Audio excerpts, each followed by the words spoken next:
Tako, lep pozdrav vsem skupaj.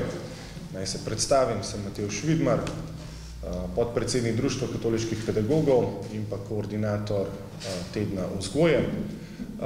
Z mano sta še predsednik komisije za šolstvo pri Slovenski škofovski konferenci, dr. Anton Jamnik, in pa urednik revije Vzgoja ter duhovni asistent Društva katoliških pedagogov, pater dr. Silvo Šinkovec.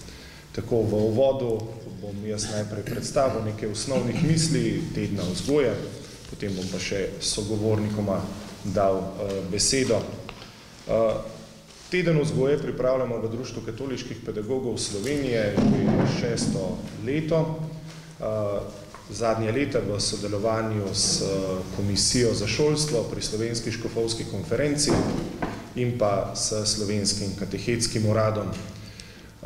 Letošnje šolsko leto pravzaprav verjamem, da zaznamujeta dve pereči temi, se pravi te vremenske ujme, ki jih srečujemo in bodo tudi vplivali na začetek šolskega leta, pa tudi vedno večja kadrovska stiska na vseh ravneh vzgoje in izobraževanja. Zdaj, sama tema tedna vzgoje s tem ni neposredno povezana, ker je pravzaprav nekako snov za teden vzgoje oziroma sami osnutki so bili narejeni že v preteklem šolskem letu in so tudi nekako odmev same teme, so odmev na nekatere stvari, s katerimi smo se srečevali lani in pa upamo, da ob teh aktualnih temah, da ne bodo stopile v ozadje, ker se nam zdijo pomembne. Zato je naslov letošnjega tedna vzgoje strpnost, spoštovanje, sodelovanje. Teden vzgoje prinaša razmišljanja 7 različnih piscev, ki so pa nekako razmišljali o za nas aktualnih temah, vsebinah, s katerimi se srečujejo zaposleni v vzgoji in izobraževanju, predvsem katoliški pedagogi. Te vsebine pa so teme, ki tako opažamo, vedno bolj krnijo osebno, spolno in domovinsko identiteto med odraščajočimi, ki svojo identiteto ravno v tem obdobju gradijo. Potem je ena izmed tem, in zato tudi tak naslov strpnost, spoštovanje, sodelovanje, ena izmed tem, s katerimi smo se žal srečali v tujini, pa tudi pri nas v Sloveniji v lanskem letu, vedno večji porast nasilja v vzgoji in izobraževanju. Zato ob začetku šolskega leta želimo opozoriti tudi na to pomembno temo. Še ena tema, ki pa je tudi nekako razburkala javnost in o kateri se pravzaprav ne govori v povezavi z vzgojo in izobraževanjem, bo pa s tem tudi povezana, to pa je nedotakljivost človeškega življenja, pri tem mislimo predvsem prezgodnje končanje človeškega življenja. Tudi s tem se bodo morali naši učitelji srečevati, če se bo v Sloveniji uzakonila evtanazija. Zdaj, samo gradivo tedna vzgoje, kot sem rekel, prinaša 7 različnih razmišljanj. Teden vzgoje bo potekal od 1. do 7. septembra. Letos smo nekako malo spremenili to časovnico, ker smo rekli prav je, da pravzaprav s prvim šolskim dnem začnemo tudi teden vzgoje, s tem pomenom, da opozorimo, kako pomembna je vzgoja v vzgojno-izobraževalnem sistemu, ne samo izobraževanje, pač pa tudi vzgoja. O tem verjamem, da bo več povedal tudi pater dr. Silvo Šinkovec.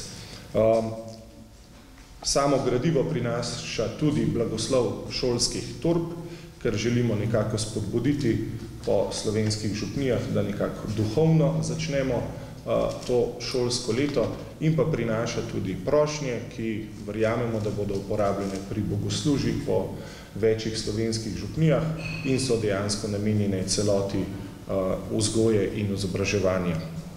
Tako da nekako res želimo s tem tednom vzgoje opozoriti na 2 stvari.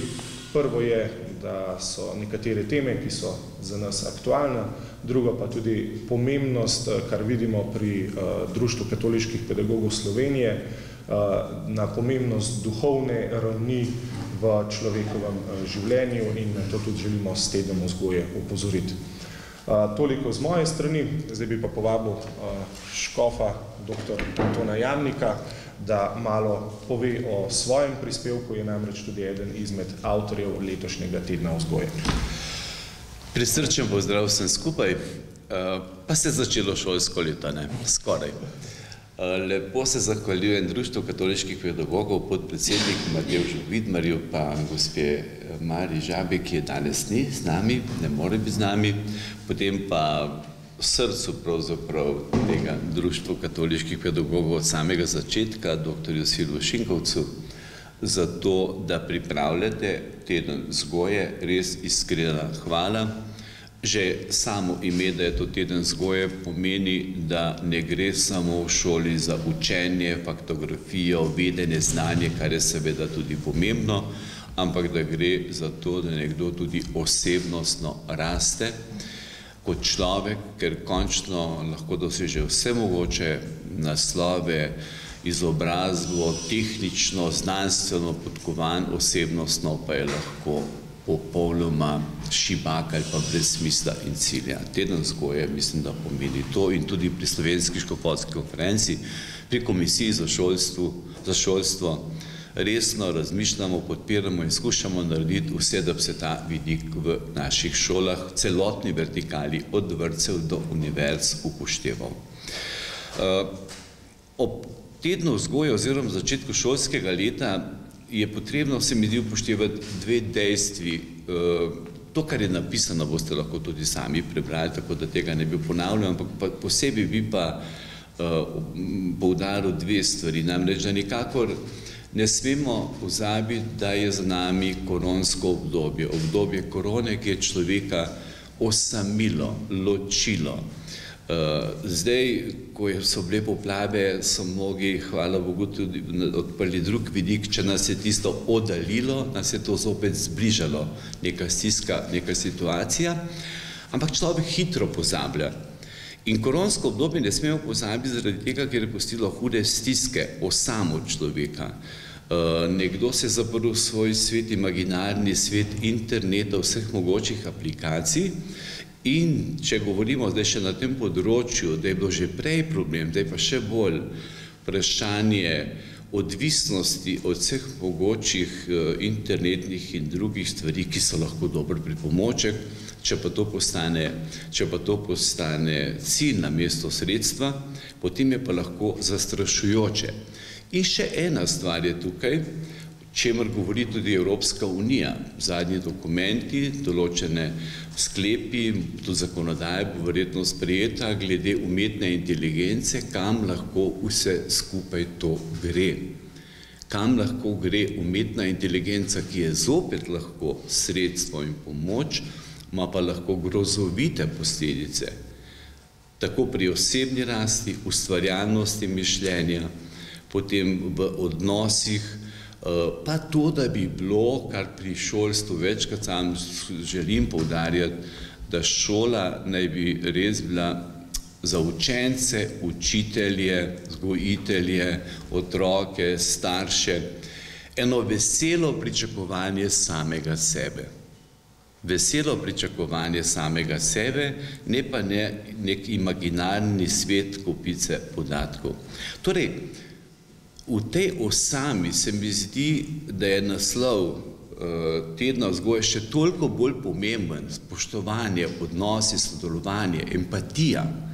Empatija. Prepričan sem, da ste imeli tudi konkretne razmere pred sabo, ko ste se odločili za to geslo, ki ga zelo močno podpiram.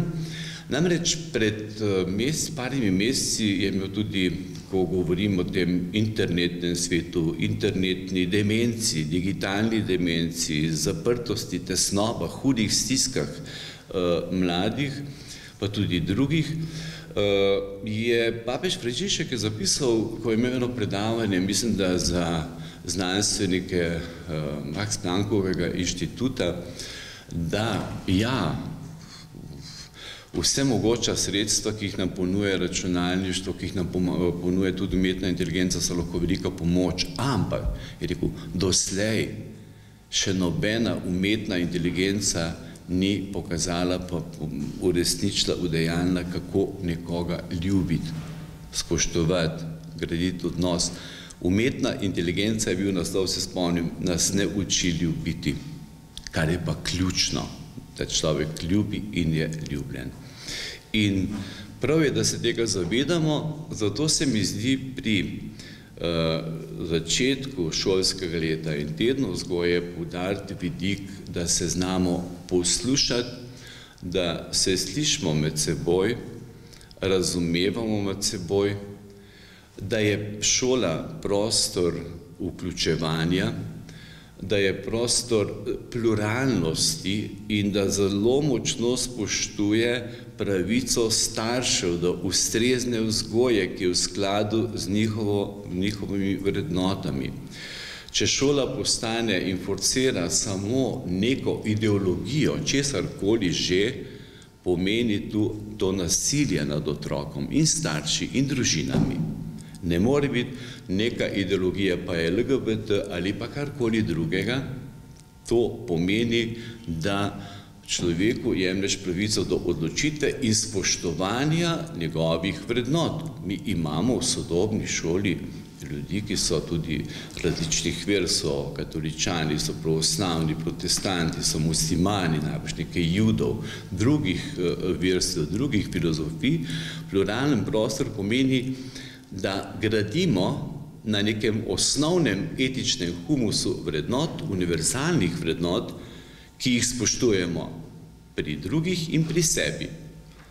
To pomeni pluralnost, sej tista ideja, da je šola nevtralna, hvala Bogu tega več ne slišimo, so pa v določenem obdobju slišali, ker šola ni nevtralna. Če rečeš, da ni vrednot, to ni nevtralno stališče, to je nova ideologija.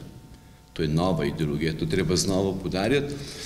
Ali pa, če potem samo en vidik forsira nekdo, pa pomeni, pa če gre to preko nekega šolskega sistema, celo preko nekih uradnih pisem, priporočil učiteljem, je pa to ideologija in kršenje osnovnih pravic do pluralnosti in do staršev, ki imajo pravico do ustrezne vzgoje.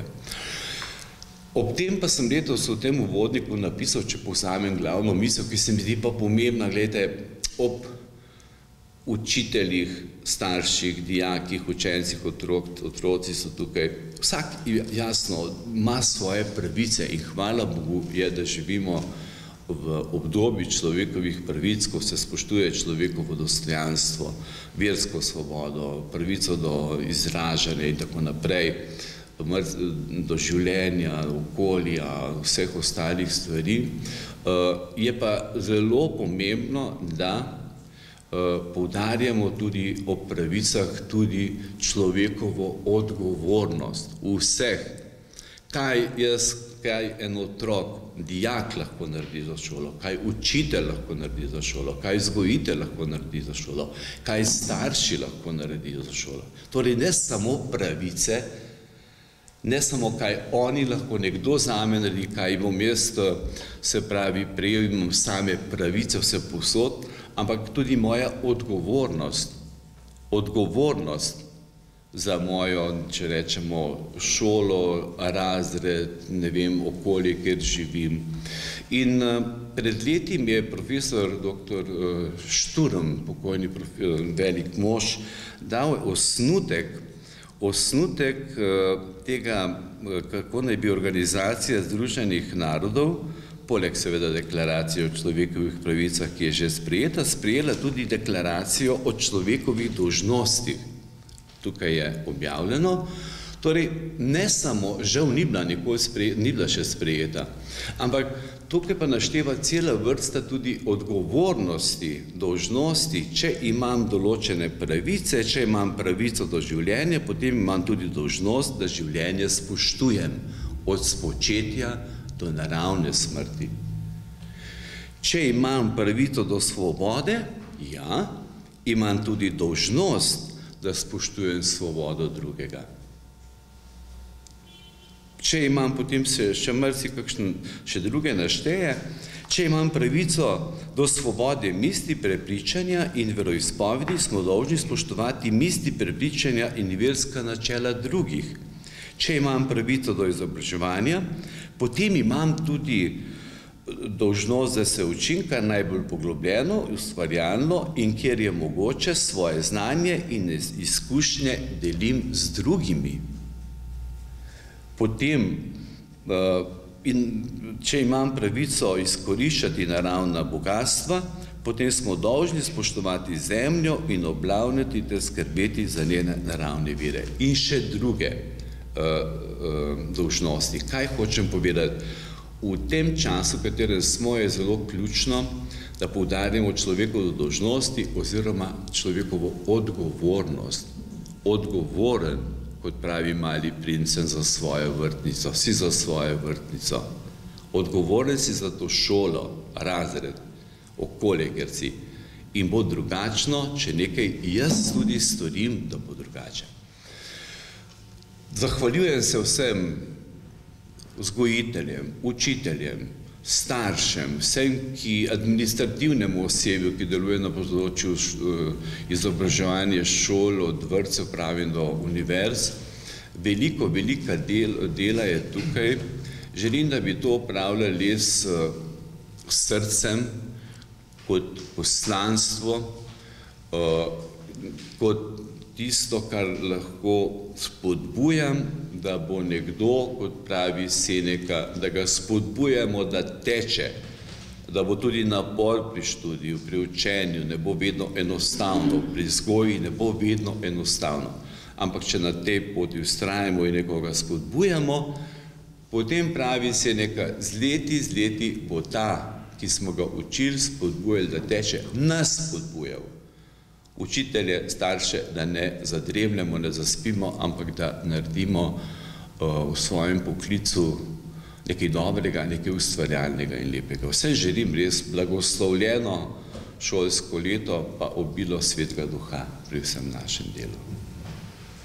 Najlepša hvala, škof Jamnik, za vaše spodbudne besede in tudi za te misli, s katerimi se v društvu res poistovetimo, predvsem tudi zato, da smo res, to, kar ste na koncu opozorili, kako smo pravzaprav za vzgojo potrebni in pomembni vsi, ne samo učitelji in vzgojitelji, tudi starši in vsi ostali, ki tako ali drugače vstopamo v ta vzgojno-izobraževalni sistem.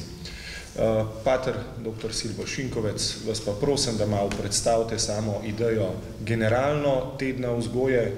Zdaj v teh 6 letih se je že kar izoblikovala, pa vendar, kako je nastala, kakšni so tisti temelji tedna vzgoje in pa še mora biti kakšno besedo o ostalih projektih Društva katoliških pedagogov, ki so nekako tudi na to vzgojo vezani, predvsem na našo revijo Vzgoja, ki nekako tudi nosi podoben naslov.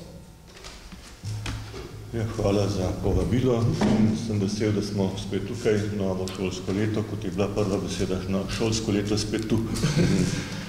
In ob novem šolskem letu je nastala misel, ker se mnogi trudijo, seveda vsaka šola se začne pripraviti na novo šolsko leto. Policija se začne pripraviti s tem, da pripravlja ozavešča nas vse, da bodo otroci spet na cesti, torej da bo varna pot v šolo, predvsem seveda za tiste najmlajše, ki gredo prvič v šolo. Tako smo v Društvu katoliških pedagogov razmišljali, seveda vsi razmišljamo ob nekem novem začetku, tudi dajmo mi nek glas, nek svoj prispevek ob začetku šolskega leta. Ko smo razmišljali večkrat, kaj bi bilo tisto specifično naše, smo se poistovetili s tistimi župnijami, ki so že nekaj let imeli blagoslov šolskih torb. In se nam je to zelo tak simbolno, zelo pomembno, da naredimo nekaj, kar je prav naša naloga je to, da molimo in prinašamo blagoslov v prostor in tudi v šolo. Člani našega društva so večinoma v državnih šolah zaposleni in seveda spremljajo otroke, družine in smo rekli, dajmo povabiti vse tiste ljudi, ki so molivci in ki vedo, kaj je to blagoslov, da ponovno poudarimo pomen blagoslava. Zato blagoslov šolskih torb je seveda konkreten blagoslov torb, ampak ne gre samo za torbe, gre seveda za otroke, gre za blagoslov družin, gre za blagoslov vsega tega, kar se bo v šoli dogajalo. Ko je moja mama, recimo, ko smo začeli delo na polju, rekla, da je najprej blagoslov, da bo delo potekalo varno in da bo prineslo svoj sad. Tako se mi je delo, to tam na kmetih smo imeli to staro navado, krščansko.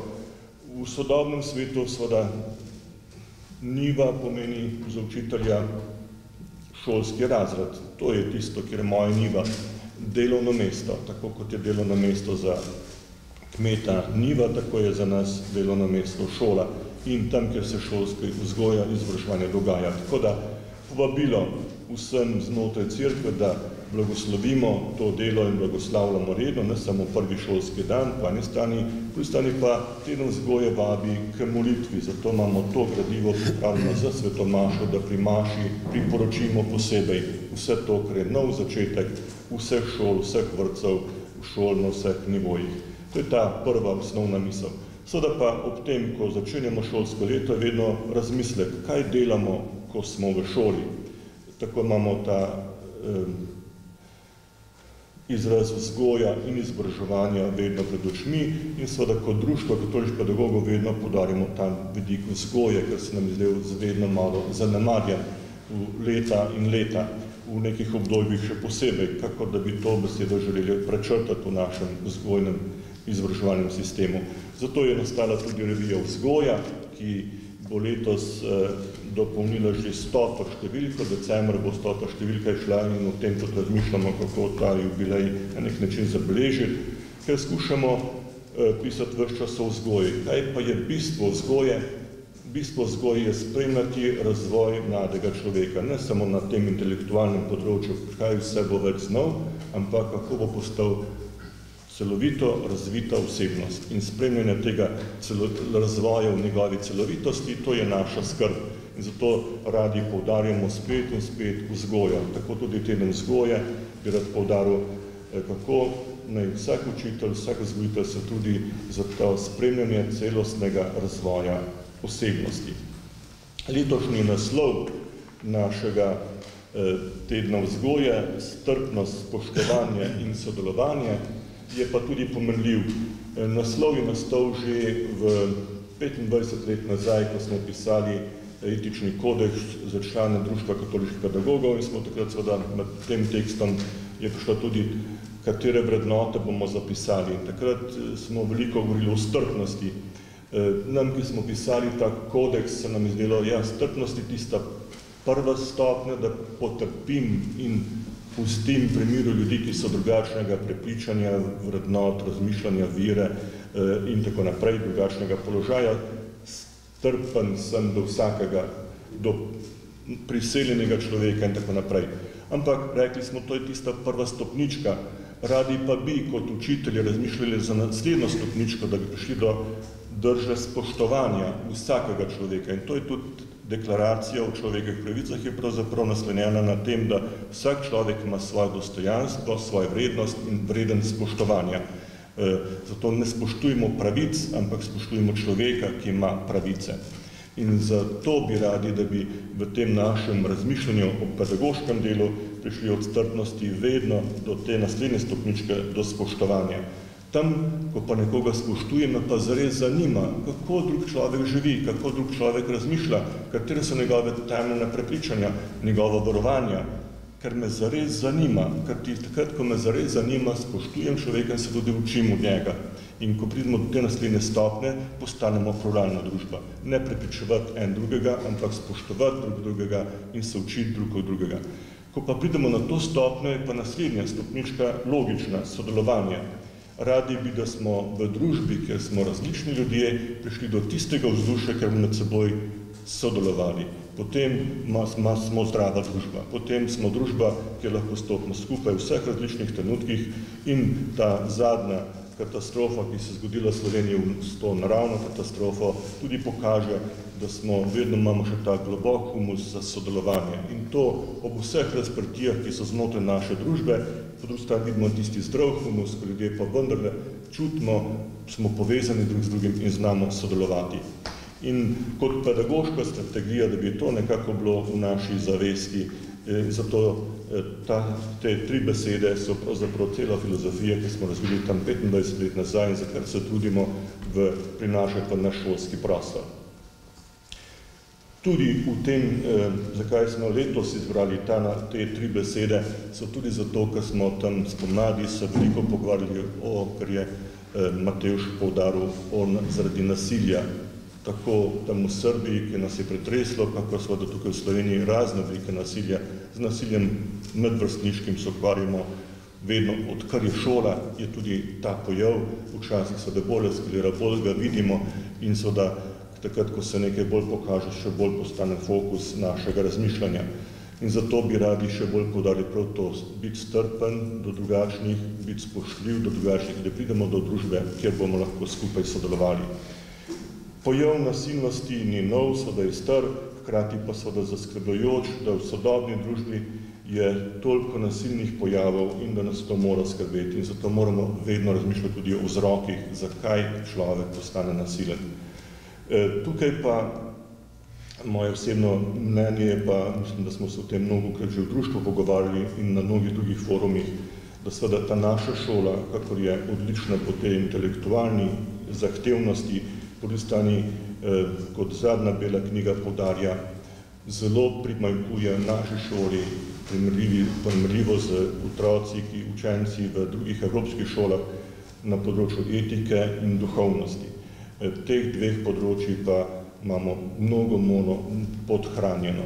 To je tukaj tudi poziv in vabilo vedno znova, ko govorimo o vzgoji, da je to tisti integrativni del vzgoje, tako etično področje, kakor duhovno področje, da tukaj imamo pa še veliko za narediti.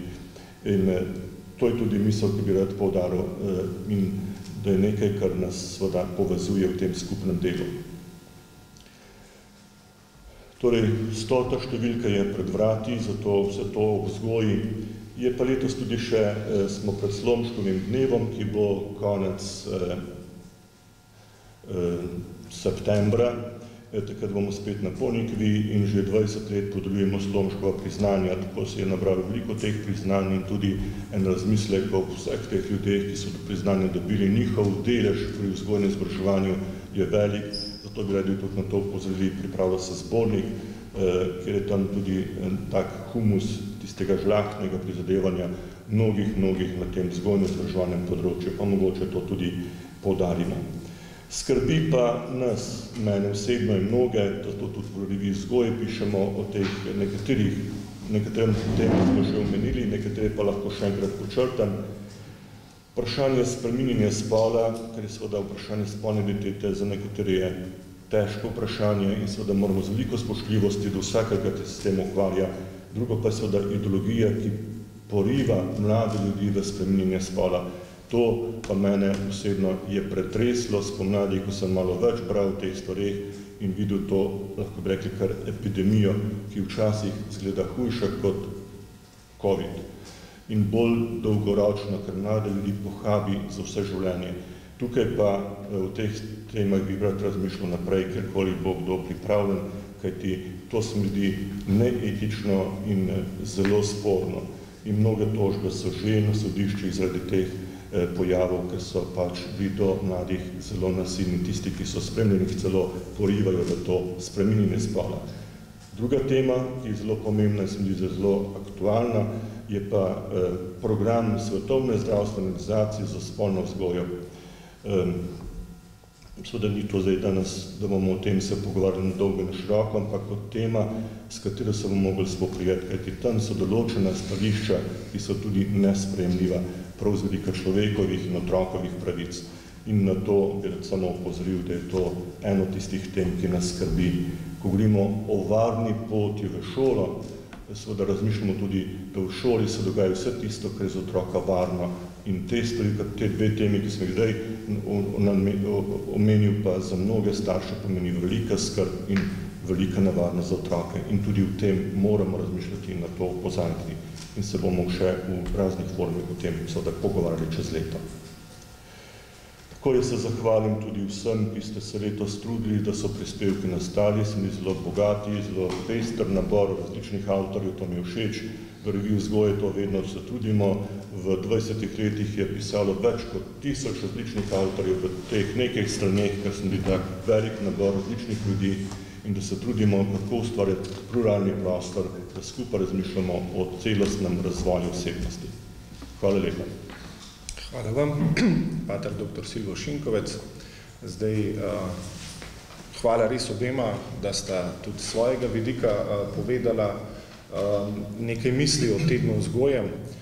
Če nekako povzamem, tako kot je gospod Škof lepo povedal, da ideja o družbi brez nekih načel, brez vrednot, da tudi to je ideologija in da tisto, kar tudi v Društvu katoliških pedagogov želimo povedati, da imeti vrednote v današnjem času, da tudi mi želimo biti na nek način slišani, če so slišani tisti, ki želijo družbo brez vrednot, zakaj ne bi bili tudi enakovredno spoštljivo slišani pa tisti, ki pa želimo družbo pač z nekimi vrednotami. Tako je tudi povedal eden izmed avtorjev, sicer profesor na fakulteti, je tudi eno tako misel izpostavil, ki se mi je zdela, da po eni strani seveda pri sebi velikrat poudarimo in želimo v Društvu katoliških pedagogov strpnosti, spoštovanja, sodelovanja, na drugi strani pa želimo tega tudi z drugih strani. Zdaj, ob koncu naj še povem, da je gradivo tedna vzgoje objavljeno na naši spletni strani, tudi na naših družbenih omrežjih, tako da tam imate vse možne še dodatne informacije. Tudi zdaj pa ob koncu, če je še kakšno vprašanje za oba gosta, zame. Gospod Šeflič, družina, že omenjali ste, da šolski prostor lahko postane tudi prostor nekakšnega družbenega inženiringa, recimo, če odločevalci se nekako odločijo za to in zdi se, da v dosedanji konspiraciji političnih zvest to zelo verjetno vse dogajalo v prihodnih letih. Zdaj, sami ste rekli, da želite, da je Društvo katoliških pedagogov slišano v teh procesih dialoških, kako naj šolski prostor odmeva v neki normalni pluralnosti in da ni prostor družbenega inženiringa. Dosedanje izkušnje ali kažejo, da vas upoštevajo kot enakovrednega partnerja in sploh kako lahko katoliški pedagogi v času, ko se procesi recimo skozi usedovanje ideologije spola in podobnih stvari, kakšne so možnosti vzvodi, da karkoli naredijo, spremenijo, zabrejo. Tu je izkušnja kaže, da stvari niso preproste in da se svoboda govora na teh področjih skuša omejevati, da o teh stvarih celo govoriti, da če skoraj da ni mogoče. Slovenija je pri tem delno še zavarovana, pa ne še dobro dolgo. Malo komplicirano vrnile. Društvo katoliških pedagogov v teh vročih temah, ki iz Zahoda prihajajo k nam in s katerimi se boste srečevali. Mislim, da začnem, pa še kaj dopolnite. Jaz tako gledam na to vprašanje. Društvo katoliških pedagogov je strokovno društvo, združenje, ni politična stranka, ni politična organizacija, torej, kar lahko društvo dela, je strokovno delo. Mi lahko naredimo posvete, seminarije in tako naprej. Koliko smo slišani in poštevani, mi smo v državnem seznamu Ministrstva za šolstvo v katalogu za izobraževanje učiteljev, stalno strokovno spopolnjevanje, torej naši seminarji, ki jih tam tja damo, so v katalogu večina, ali mislim, da prav vsi na tej zgibanki so vsi, kot direktor inštituta Franca Pedička, tudi naš inštitut se prijavlja redno z našimi seminarji in so tudi v Katisu. Tako da smo znotraj nekega sistema državnega, nismo izločeni. Torej, strokovno gledano, če imamo besedo, ki bi radi dali, je damo tja in seveda tiste, ki zanima naša tema, pridijo na naše seminarije. Do zdaj smo veliko stvari delili, vse kar področje vzgoje z raznih vidikov, od čustvene pismenosti, samospoštovanja, vzgojnem načrtu in seveda mnoge druge teme, ki smo jih odpirali. Te teme seveda bomo se odločili, jih bomo bolj ali manj strokovno še kaj naredili kot mi, da je to naše poslanstvo. Društvo katoliških pedagogov organizira že 5. 6. leto mednarodno konferenco o vzgoji za ljubezen do domovine in države, ki je tudi znotraj kataloga in torej smo del nekega sistema. Kot strokovno društvo imamo svojo besedo. Toliko močno, koliko je pač močno naša beseda in koliko razlima med strokovnjaki. Kaj bodo delali tisti, ki so politiki, pa politične stranke, seveda njihovo vprašanje, ko gre za politične odločitve. Tam seveda imamo svoj glas kot volivci, imamo svoj glas kot strokovnjaki, če smo povabljeni. Recimo zdaj, ko je šlo za vprašanje nasilja, sem bil sam osebno, pa društvo povabljeni še od naših bivših ravnateljev ene šole v državni zbor, ki smo bili v enem mesecu trikrat na 3 različnih komisijah za šolstvo in za različne te komisije, ki so skušali razmišljati o prejavu agresivnosti, kaj bomo storili. Tako da smo bili v tem smislu tudi povabljeni, kot so strokovnjaki.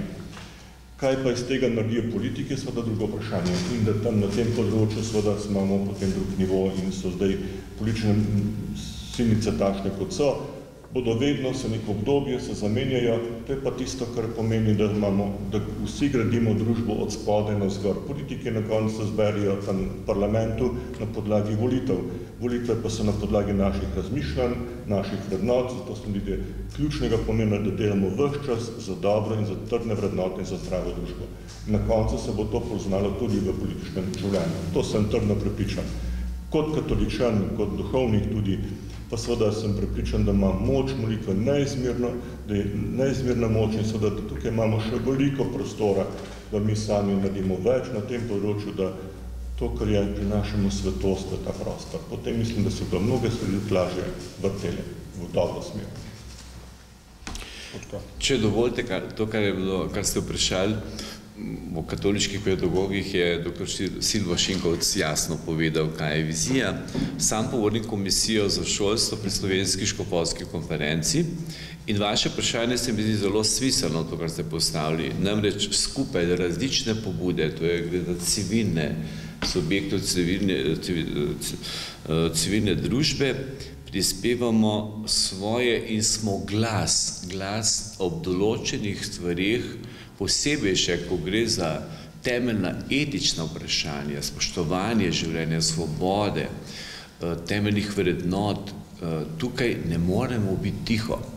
In Komisija za šolstvo želi in spremlja zelo skrbno, kaj se dogaja na področju zakonodaje, to, in ne, da bi se vplivil, da bi zdaj se, ne vem, vtikati nek postopek, ki ne bi bo spoštovan in spoštuje neka merila Evropske unije, zakonitosti, ki tukaj veljajo. Ampak, če pa gre tukaj za nekaj, kar ni v skladu z osnovnimi vrednotami, pa bi to prišlo zakonodajo oziroma kurikulum, ker približno sam tudi osebno vem, kako te stvari potekajo, ker sem bil 3 mandate predsednik komisije, Republiške komisije za filozofijo. In vem, kako se pripravlja kurikulum za predmet, snov, učbenik in matura. Bil sem kot duhovnik in koščkov, predsednik te komisije. In tukaj, in sem pa že takrat povedal, zdaj pa morda z drugega vidika, pod drugim vidikom, sam pa še vedno sem v šolskem procesu na fakulteti kot učitelj, je pa prav, da kurikulum spremljamo in skušamo se pogovarjati oziroma predlagati, predvsem potrebujemo pozitivne pobude. Pozitivne pobude, prispevke, kje se lahko nekaj spremeni, da bo to bolj kvalitetno in da bo upoštevalo človeka kot človeka. Ne pa, da človek postane nek predmet, neka zadeva, s katero se tako ali drugače manipulira. Otrok, učenec, dijak, študent to ne more in ne sme postati. V tem smislu pa vidim Društvo katoliških pedagogov in Komisijo za šolstvo pri Slovenski škofovski konferenci kot en glas, ki spregovori o vprašanjih posebej teh, ki sem jih omenil, ko gre za človeka, vrednote, ko gre za to, da ne izgubimo tega osnovnega etičnega humusa, ne samo krščanskega, ampak tega univerzalnega, ki različne religije in filozofije povezuje med seboj. Osnovni etični humus mora biti ta podstat, substanca, iz katere raste vse ostalo. Zato nam gre. Predvsem pa načrtujemo tudi različna prihodnjih mesecih srečanja, pogovore tudi na strani Ministrstva za šolstvo, z odgovornimi tam, da jim predstavimo svoje delo, pobude, da predstavimo, da spregovorimo, ne da bi se vtikali neke stvari, ki je stvar profesionalnih ljudi, ki delajo na tem področju šolstva in mnogi odlično delajo. Ampak tam, kjer je pa potrebno, bi pa radi in moramo in bomo spregovorili.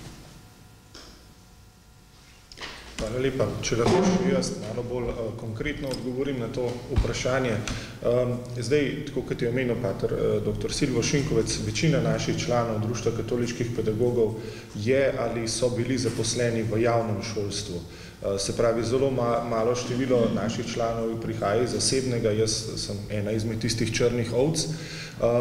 Tisto, kar pa ste vi vprašali in zaznavamo iz terena, je, da se nekako že omejuje tudi svoboda govora, oziroma da tudi, ko mi želimo od kakšnega od naših članov kakšno izjavo za medije, da je sicer naš član, da z veseljem naš član sodeluje na projektih, ampak da osebno se pa ne želi izpostaviti zaradi pač tudi svoje službe in osebnih razlogov. Tako da to zaznavamo. Zdaj, drugo, kar ste pa potem, kako se sliši naš glas, zagotovo eden izmed teh temeljev je teden vzgoje. Potem, kot je omenil že pater dr. Silvo Šinkovec, je ta naša mednarodna konferenca o domovinski identiteti, ki bo v mesecu novembru, ki privabi vsako leto že 5 let v prvem delu zelo eminentne goste z področja domovinske vzgoje. V drugem delu imamo pa vsako leto od 50 do 70 učiteljev iz cele Slovenije, ki niso nujno naši člani, ki niso nujno katoliki, ampak predstavijo, kako konkretno pri svojem delu pravzaprav živijo to domovinsko vzgojo. Zadnja leta se nam pa javljajo tudi naši rojaki iz zamejstva, tako da tudi na nek način njihov glas slišimo. Pater Silvo je potem omenil tudi seminarje, ki jih pripravljamo, ki so zagotovo tudi nek odmev na to, kar se dogaja v družbi.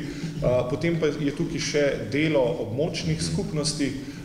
Te območne skupnosti imamo po celi Sloveniji, so bolj ali manj žive, so pa tam pripravljajo sami predsedniki območnih skupnosti, njihovi člani, različne dogodke, ki pa potem odmevajo bolj v lokalnem okolju. In seveda te območne skupnosti so tudi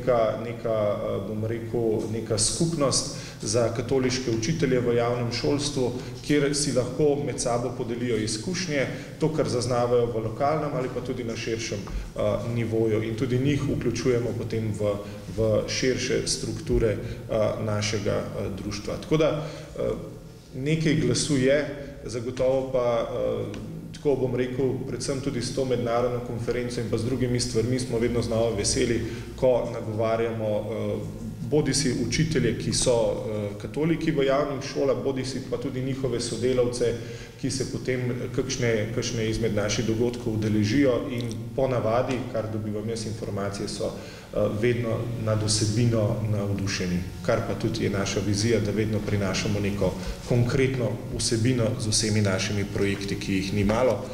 Kot je še tudi Silvo rekel, eden glas je pa tudi revija vzgoja, ki pa je tudi v marsikateri slovenski zbornici, v javnih šolah ali pa v knjižnici na voljo. Sami avtori so pa tudi iz tako različnih vetrov, nobenega ne omejujemo, res se trudimo, da so najrazličnejši avtori, da svoje mnenje lahko predstavijo. Tako da nekaj glasu dajemo od sebe. To, kar je Matevž omenil, seveda je veliko konkretnih vprašanj, ampak zdaj jih ne odpiram, ker je morda neka splošna predstavitev.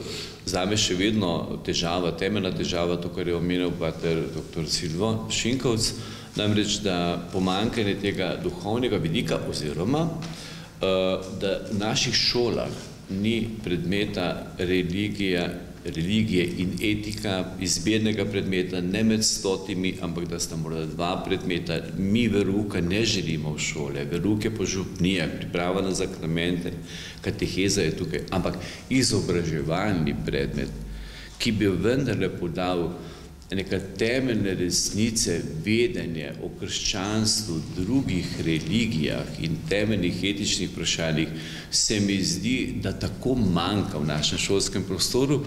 Radi se, veste, sklicujemo na zahodne države v Evropi, tam to je. Nizozemska, Belgija, Anglija, to je. In ne vem, da se sklicujemo samo partikularno, samo to, kar nam ustreza, ne. Torej, Komisiji za šolstvo pri škofovski konferenci vidimo to za eno temeljnih vprašanj, ki ga moramo odpreti in iskati rešitve, ker to je, gledajte, velika okrnjeno izobrazba, nekaj manjka, za splošno vedenje gre, kako pa naj gre nekdo v neko galerijo, če pa ne ve, da sta, ne vem, križanje, da je na Kalvariji, da sta Marija, Janez, da pozna te stvari, kako naj gre neko islamsko deželo, če nima osnovne stvari, ne pozna o islamu, kako naj gre v eno Indijo, pa ne ve, kaj je to budizem, hinduizem in druge religije. Pa govorimo, ne vem, o ne vem, tekmovanju in ne vem čem svetovnem prvenstvu v košarki na Japonskem, Manili, Maleziji, pa ne vem, kaj so to ta verstva tam, ki so predstavljena, s katerimi se tudi srečuje nekdo, ki pride tja. Pa gre v nek tempelj, pa ne ve, kaj to je. Ali pa še bolj osnovnih stvari. Skratka, to se mi zdi za ena od zelo, zelo ključnih stvari, ključno vprašanje, ki je odprto. Potem pa tudi na področju zasebnega šolstva. To je del javne mreže, to je del javne šole, ker ima koncesijo, prispeva k kvaliteti. Tudi na tem področju se mi zdi, da je pluralnost še kako pomembna, ker drugega spodbujamo. Sam sem bil kar nekaj let na škofijski gimnaziji in vem, da smo odlično sodelovali, da se tukaj z drugimi šolami, da se neki predsodki, omejitve v naših glavah rušijo in da delamo, ker končno nam pa gre, da bodo stvari, da bo vse skupaj bolj kvalitetno. To se mi zdi. In še se spomnim pred leti že, kar nekaj časa nazaj, ko je imel seminar, ena konferenca mednarodna o šolstvu, je bil kardinal Skola, zdaj že pokojni, morda je dobil od vas takrat, morda gospod Bogomir, je opazil glavni, največji problem, je rekel takoj, pa je poslušal par ur, me je kar presenetil, je rekel, v vaši državi Sloveniji imate pa problem, ker imate izrazito etatistični pogled na šolo. Država, velika mati in deli neke milosti. To ni znamenje ne vem kakšne demokratične družbe. In tukaj je prav, da naredimo korake naprej. Hvala. Še kakšno vprašanje? Če ne bi se vam pa vsem zahvalil za vaš čas, za prisotnost.